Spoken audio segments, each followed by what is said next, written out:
Bonjour à toutes et à tous et bienvenue dans votre émission 1, 2, 3 Santé, l'émission qui vous veut du bien. La prise en charge du handicap d'un enfant, de son enfant, est toujours un grand bouleversement dans la vie de la famille tout entière. L'annonce dans un premier temps, puis le vivre avec, ensuite vient chambouler tous les projets de vie de l'enfant dans son quotidien, mais aussi de son entourage. Il y a donc une nécessité d'adaptation pour tous les gestes et les actes de la vie courante. Le handicap moteur de l'enfant, un sujet que nous avions à cœur d'aborder dans 1, 2, 3 Santé, c'est la thématique du jour. Et on démarre avec notre question du jour. Comment prendre en charge un enfant handicapé ?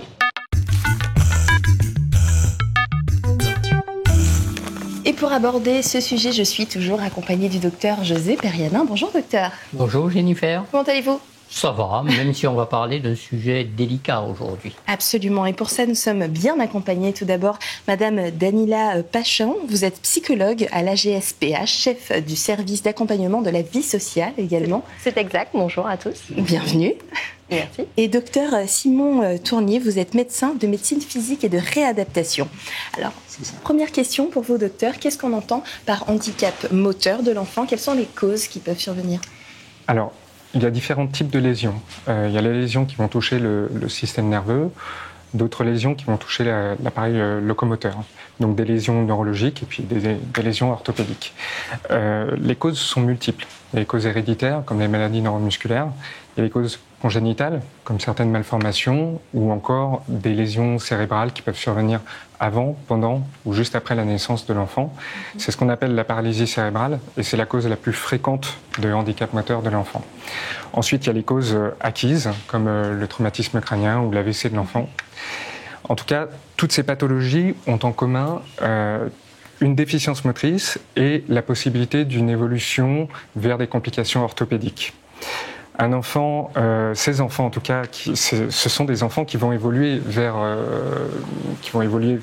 des difficultés motrices et donc des difficultés à réaliser certains gestes de la vie quotidienne, se mettre debout, attraper des objets, tenir une station assise stable. Voilà. Alors, l'annonce du handicap, de ce handicap dont il vient de parler, c'est déjà un moment important pour les familles. Oui, tout à fait. L'annonce du handicap, c'est un moment très important puisque c'est la chose dont on doit se rappeler, qui reste en mémoire pour les parents. Donc l'annonce peut arriver à diverses périodes. Donc comme disait le Dr Tournier, ça sera en fonction de la période où le diagnostic aura lieu.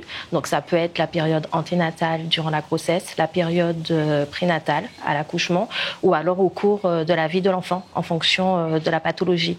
Et il faut savoir que l'annonce, ce n'est pas simplement le fait de venir exprimer une nouvelle aux parents, une nouvelle difficile, mais c'est vraiment tout ce qu'il y a autour, puisque c'est à ce moment-là qu'on va vraiment annoncer les choses, on va mettre des mots sur quelque chose que l'enfant a et qui va venir bouleverser la vie des parents. Et il y a l'avant-annonce, la vie avant l'annonce et la vie après l'annonce.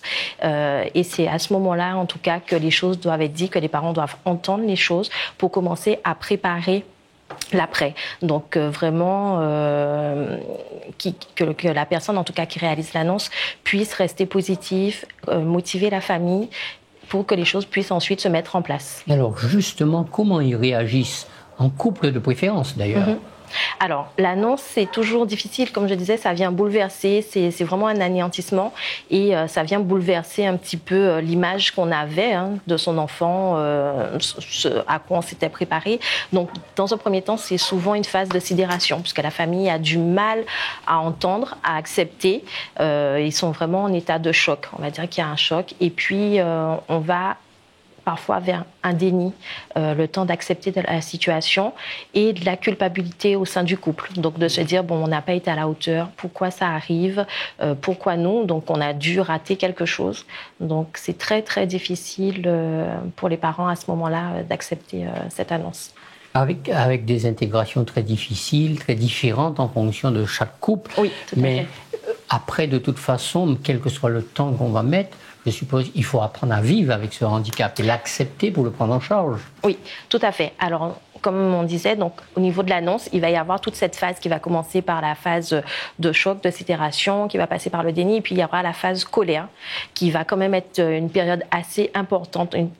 C'est durant tout ce moment-là qu'on va faire le deuil de l'enfant idéal, le deuil de l'enfant imaginaire. Et ensuite, après cette période qui peut être différente en fonction de la personne, en fonction du couple, on va arriver à ce qu'on appelle la phase d'acceptation. Et c'est durant cette phase-là, en tout cas, qu'on va apprendre justement à réinvestir son enfant, à réapprendre à vivre, à mettre en place ce qu'on appelle la résilience et voir ce qui peut être possible de faire autour de son enfant et de se projeter de nouveau avec son enfant. Mettre en place un nouveau projet de vie. Tout à fait, un nouveau projet de vie adapté en tout cas au handicap de l'enfant. Alors c'est pendant cette phase d'acceptation que démarre la prise en charge. J'imagine que la prise en charge psychologique, bien sûr, continue sur plusieurs mois, voire peut-être plusieurs années. Mais alors comment va s'établir cette prise en charge et de quoi elle est constituée ? Alors écoutez, c'est la plupart du temps déjà une collaboration pluridisciplinaire. Sans entrer dans le détail de chaque pathologie, il y a le suivi médical, avec parfois des traitements médicamenteux pour diminuer les raideurs, diminuer les douleurs, des traitements chirurgicaux, et puis bien souvent pour les éviter, des traitements qu'on dit orthopédiques. Donc ça va être des plâtres ou des appareillages de posture, comme des attelles, des corsets pour les scolioses. Tout cet appareillage, il est fabriqué par les orthoprothésistes et l'objectif principal est de lutter contre les déformations orthopédiques. Mais il y a aussi, fait par les orthoprothésistes, des aides à l'installation, comme des corsets-sièges, ou des aides au déplacement, comme une selle de déambulation qui ressemble à une sorte de Yupala sur mesure. Ensuite, il y a la kinésithérapie. La kinésithérapie, elle est là pour faire des mobilisations, des étirements, un travail de renforcement musculaire. Elle va accompagner la mise en place de ces appareillages et travailler aussi dans l'objectif de lutter contre les déformations orthopédiques. Parallèlement, ils font aussi un travail plus fonctionnel, orienté sur l'acquisition des grandes fonctions de l'appareil locomoteur, donc se tenir assis, se mettre debout, marcher, en tout cas bouger. Et justement, il est important de bouger pour ces enfants parce que l'immobilité, c'est s'enraidir.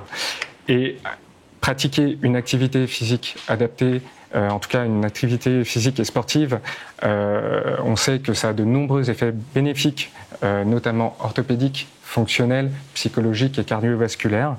Et c'est pour cela qu'il y a aussi dans la prise en charge, on inclut aussi les professeurs et les éducateurs en activité physique adaptée et qu'on oriente les parents sur des clubs de sport adaptés. Ensuite, il y a les aides techniques et les ergothérapeutes qui sont là pour vraiment travailler dans un objectif d'amélioration de l'autonomie du patient. Quand on parle des techniques, on va parler de la canne jusqu'à le fauteuil roulant électrique, en passant par un guidon de transfert ou par l'adaptation d'un véhicule. Et du coup, ce matériel nécessite des financements parfois de la MDPH. Les ergothérapeutes sont là pour aider et évaluer, aider à l'acquisition de ce matériel, en tout cas accompagner l'acquisition. Ils évaluent aussi les gestes de la vie quotidienne et vont les travailler en rééducation, avec une rééducation surtout qui va être axée sur un travail des fonctions des membres supérieurs, fermer les boutons d'une chemise, attraper des objets, faire ses lacets, des choses comme ça de la vie quotidienne. Voilà. Alors, dans cette prise en charge que vous voulez de développer, Madame, vous aidez à gagner en autonomie aussi bien à la maison qu'à l'extérieur également. Oui, tout à fait. Donc l'objectif, c'est vraiment, comme disait Dr Tournier, de mettre en place des aides techniques, en tout cas des moyens d'aussi accompagner les parents pour qu'ils puissent apprendre à utiliser cette technique ou en tout cas à les appréhender, pour pouvoir permettre aux enfants aussi d'être inclus au niveau de la société, donc de réaliser des sorties comme les autres enfants et de pouvoir avoir des activités adaptées, en tout cas, à leur handicap. Donc il y a pas mal de choses qui existent. Il y a des associations aussi qui œuvrent pour mettre en place des sorties adaptées pour les enfants en situation de handicap. Et même au niveau des associations, comme chez nous, il y a parfois des sorties, des temps de répit qui sont mis en place où les enfants peuvent sortir de leur handicap de temps en temps. Est-ce que l'offre de soins est suffisamment conséquente ici en Guadeloupe, docteur ? Écoutez, c'est une bonne question. Voilà. Nous avons des thérapeutes libéraux, notamment des kinés spécialisés dans la prise en charge des enfants, très bien formés, mais parfois une intensification de la rééducation est nécessaire et cela n'est pas réalisable en ville. Ensuite, après par exemple un accident de la route avec des lésions cérébrales ou médulaires, ou lorsque des programmes chirurgicaux lourds avec de la rééducation sont indiqués, une hospitalisation en SSR pédiatrique est généralement proposée, ce qui ne peut pas se faire actuellement en Guadeloupe. Et certaines familles peuvent s'organiser pour partir, d'autres pas. Il y a d'autres situations de difficulté. En tout cas, face à celle-ci, on a proposé un projet en 2 étapes. Première étape, la création au niveau du CHU d'une équipe référente dans l'évaluation, le suivi et l'accompagnement du handicap moteur de l'enfant. Et bien sûr, il y aura toujours des soins qui seront difficiles à mettre en place en Guadeloupe, et donc des départs vers la métropole, vers l'Hexagone, mais beaucoup pourraient être évités par la mise en place d'un SSR pédiatrique en Guadeloupe. Et c'est la 2e étape de notre projet avec l'arrivée du futur CHU. D'accord, alors on parlait à l'instant de la prise en charge médicale, vraiment purement médicale. Dans cette prise en charge, il y a aussi l'aspect psychologique, une prise en charge certes de l'enfant, mais aussi de la famille, parce que cet accompagnement a des lourdes conséquences sur la vie quotidienne. Et alors comment ça se passe sur ce plan-là au niveau des familles ? Alors, au niveau des familles, il faut vraiment qu'il y ait un accompagnement de la famille, donc que ce soit des parents ou que ce soit des autres membres de la famille, puisque le handicap est vraiment quelque chose de lourd et qui vient modifier tout le fonctionnement de la famille. Donc l'enfant en situation de handicap arrive et il va tout changer, ne serait-ce qu'au sein de la maison, puisqu'il va y avoir donc tout son matériel, des techniques qu'on va devoir accepter à l'intérieur de la maison. Il va y avoir les adaptations dont on va parler plus tard, mais qui auront lieu dans ce logement. Et s'il y a une fratrie qui est déjà présente, ça vient changer tout son environnement. Donc il va aussi falloir un accompagnement pour ces enfants-là et leur permettre aussi d'accepter le handicap de l'enfant à venir, qui en plus va nécessiter beaucoup de temps, qui va accaparer le temps des parents. Donc aussi accepter le fait que ce soit une situation particulière et que les parents doivent donner du temps aussi à l'enfant en situation de handicap. Donc il y a parfois de la jalousie aussi qui peut se mettre en place. Donc ça peut être difficile à gérer au sein de la famille. Eh bien, on va enchaîner tout de suite avec la 2e partie de notre émission. Je vous remercie. Merci beaucoup, docteur, de votre présence, de nous avoir éclairé sur ce sujet. On va accueillir à présent sur ce plateau le docteur Aude Abrial. Elle est neuropédiatre. Alors, nous a rejoint sur ce plateau docteur Aude Abrial. Vous êtes neuropédiatre à la CESAD, qui est gérée par l'association Qualité pour Vivre. Bonjour. Bonjour et bienvenue. Merci. Alors, on parle d'adaptation de la vie quotidienne, de l'adaptation des déplacements. La maison aussi doit être adaptée. Comment ça fonctionne sur ce plan-là ? Alors, effectivement, au sein de la GSPH, nous intervenons pour tout ce qui concerne l'aménagement du logement, donc pour faciliter le déplacement de l'enfant au sein de ce logement. Donc, on va le rendre accessible et adapté. Donc, il va y avoir une équipe composée d'ergothérapeutes, de techniciens du bâti qui vont se déplacer au domicile, qui vont faire des préconisations, que ce soit de la salle de bain, de l'espace de vie en tout cas. Et par la suite, il va y avoir avec l'assistance sociale tout un dossier qui sera réalisé au niveau de la MDPH pour avoir des aides pour le financement. Alors, pour vous, il y aura une nécessaire organisation aussi pour la scolarisation de ces enfants ? Oui, effectivement, il y a une mise en place d'adaptation et de rendre accessible l'école. Donc l'équipe du CESAD va sur le lieu scolaire, regarde quelle école peut permettre d'accueillir les enfants en situation de handicap moteur. Et après, il y a aussi des aides techniques, des adaptations du matériel pédagogique. Et là aussi, l'équipe du CESAD accompagne les enseignants, les AESH, les assistants à la vie scolaire, pour pouvoir adapter et que les enfants puissent suivre une scolarité comme les autres enfants. Alors, cette scolarité, vous dites adaptation, voir si toutes les conditions sont réunies. Donc, parfois, il n'est pas toujours possible de le faire en milieu normal. Effectivement, parfois ce n'est pas possible. Quand la compensation n'est pas possible, par exemple par des matériels informatiques, il peut y avoir des classes adaptées type Ulysse, ou alors si les troubles cognitifs associés sont trop importants, les enfants sont pris en charge par des structures médico-sociales. Alors, on a suivi justement un enfant dans cet accompagnement dans le milieu scolaire. Je vous propose qu'on regarde ce reportage et on en parle juste après. Depuis la loi du 11 février 2005, chaque enfant ou adolescent handicapé a droit à un parcours de formation adapté. Maureen Nironold, enseignante spécialisée, nous explique. Oui, Chelsea. Vous trouvez ici dans une unité d'enseignement qui est au complexe Léco-Claya. Elle accueille des enfants d'école primaire, donc de l'école maternelle à l'école élémentaire, et il s'agit plus précisément de l'accueil d'un public déficient moteur. À partir du moment où nous savons quels enfants nous allons accueillir, un lien est établi avec les enseignants et un projet pédagogique individuel est mis en œuvre pour les apprentissages spécifiques et donc adaptés à chaque enfant. Aujourd'hui, nous avons commencé avec une activité de numération. Il s'agissait de lire un nombre qui lui était donné. À partir de la lecture de ce nombre-là, elle devait faire correspondre une quantité. La quantité était à choisir parmi le matériel manipulable qui lui était proposé et c'est ainsi qu'elle a réalisé l'activité donnée. Aujourd'hui, tu travailles sur le son ouin. On a déjà travaillé, n'est-ce pas? Je vais te demander, avec les lettres qui sont ici, de constituer les mots. Alors, regarde. Tu me regardes? Ça, regarde. C'est le groin. Groin. Ici. Groin. Il y avait donc également un autre exercice de lecture qui consistait à encoder des mots à partir d'un son sur lequel l'élève avait travaillé, en l'occurrence le son ouin.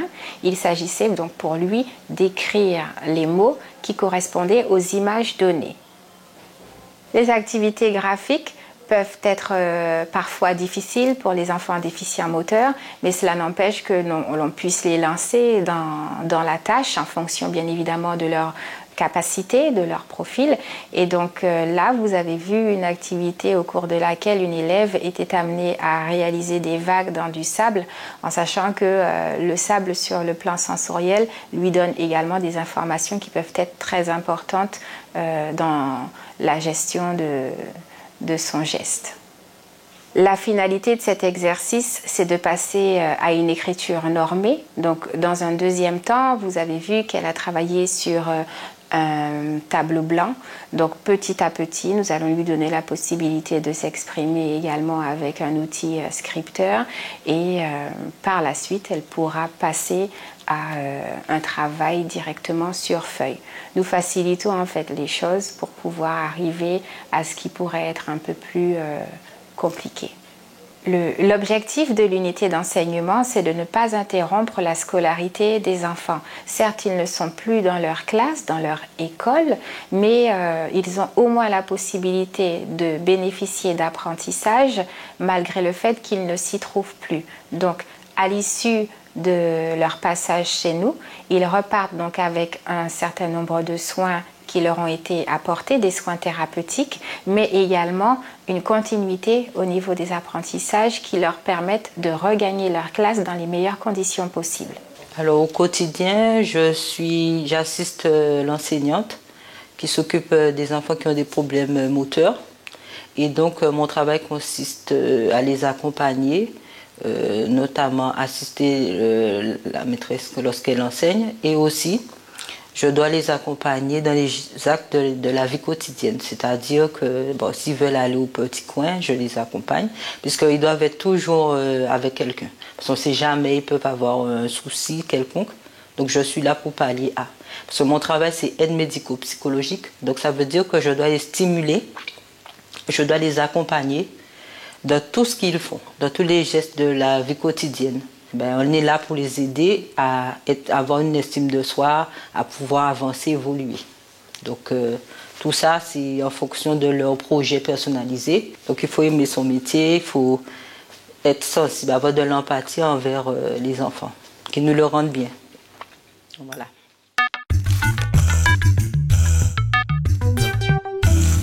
Alors on imagine que cette scolarisation survient parfois après de longs moments de traitement, de déscolarisation. En quoi, sur le plan psychologique, cette scolarisation en milieu normal est importante pour l'enfant et peut-être même pour ses camarades aussi qui vont avoir un regard différent sur le handicap?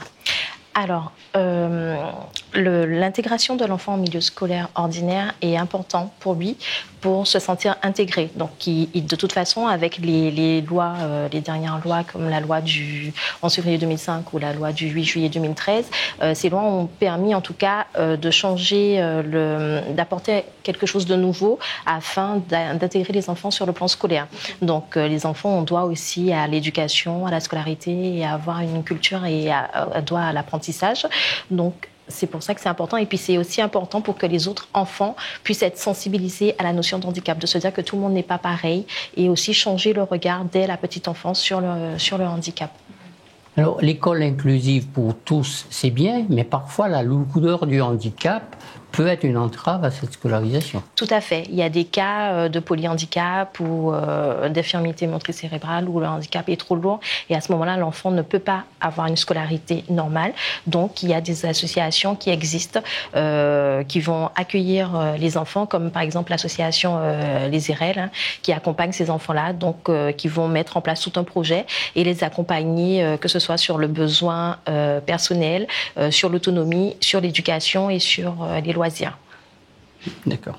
Le rôle important des associations pour prendre en charge, parce qu'on sait que les besoins sont multiples pour les prendre en charge, les associations, et le rôle des associations est important, comme la vôtre. Oui, tout à fait. Le rôle des associations est vraiment très important pour pouvoir accompagner les parents qui sont souvent perdus au début. Donc vraiment les accompagner à accepter le handicap, mais aussi à savoir comment mettre en place les choses. Toujours être présente pour la famille, puisque chaque changement dans la vie de l'enfant est encore accompagné de déception pour les parents. Donc, il faut vraiment que les professionnels de santé et les professionnels médicaux, des services médico-sociaux soient présents et vraiment pour aider, parce qu'il y a la personne en situation la personne présentée un handicap et il y a la situation de handicap qui est différente pour moi, qui sont deux choses différentes.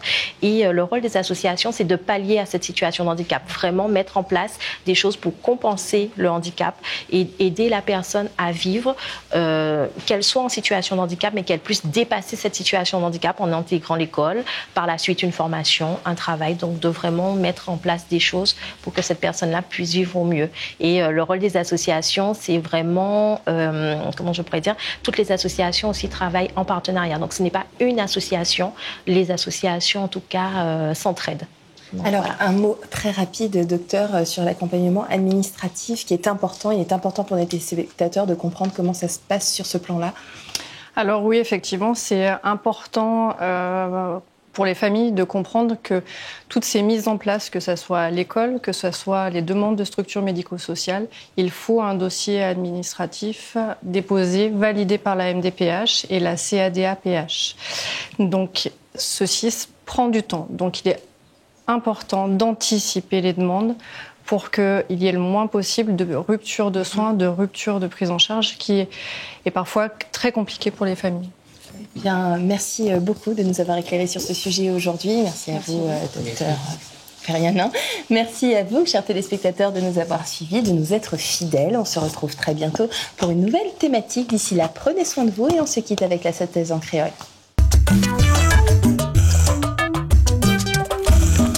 Messieurs et dames, bien bonjour. Léo a annoncé que Timouna aucun handicapé, c'est toujours un bouleversement à ton vie en famille. Docteur Tournier, qui c'est donc un médecin rééducateur, te dit nous qu'il pénit en l'oraison handicap. Ça va dépendre de qui j'en passé grossesse ou par exemple si accouchement là bien passé et délai ou peut faire un accouchement prématuré.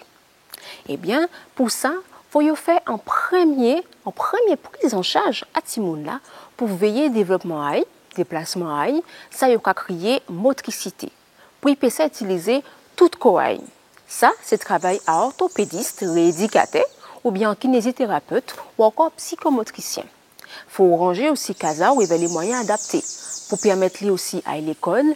Là où ça pas possible, dit des côtés qui apprend ces timoun-là pour payer l'école depuis très bonnet. Ni un timoun et un handicap à dans famille, son butin qui pas facile. C'est pour ça, ni accompagnement pour maman, papa, frère et sœur pour pas trop chambouler vie à eux. Merci pour écouter Azote, à dans d'autres soleils.